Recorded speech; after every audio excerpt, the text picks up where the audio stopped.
मैया हे मैया हे बीड़ा के बरवैया हे मैया हे मैया हे बीड़ा के बजवैया हे ज्ञान के ज्ञान दायिनी हे ज्ञान के ज्ञान दायिनी हरिला हमारो कठिनैया हे मैया हे मैया हे बीड़ा के बजवैया हे मैया हे मैया हे बीड़ा के बजवैया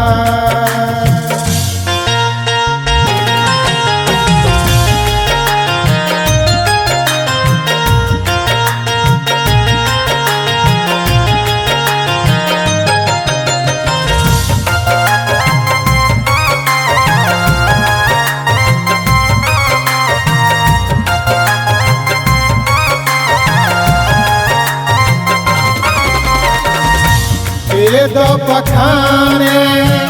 राधा जी के जीभ से उत्पन्न भई सातो स्वर सरगम से जग के अंधियारा दूर कई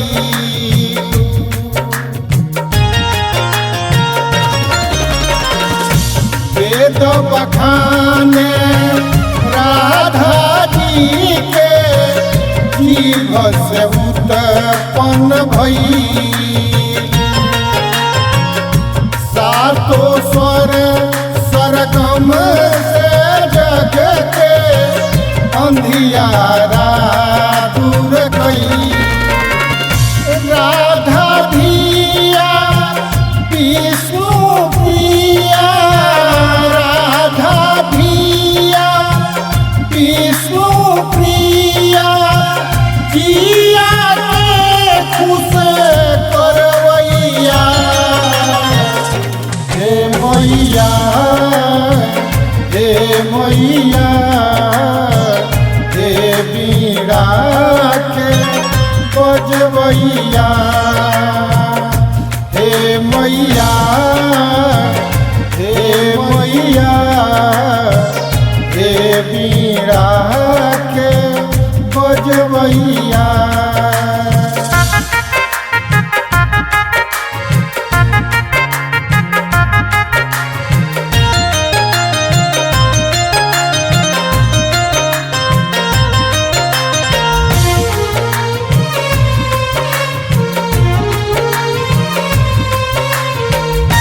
श्वेत बयासन श्वेत बबासन श्वेत बतहरो डासन श्वेत सागर में श्वेत कमल के फूल बनल सिंहासन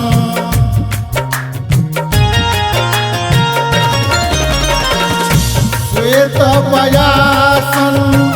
श्वेत बबासन श्वेत बतहरो डासन श्वेत सागर में श्वेत कमल के फूल बनल सिंहासन राजू तिवारी तोहरे दया से राजू तिवारी तोहरे दया से वर्णित कर कवितैया हे मैया हे मैया हे बीड़ा के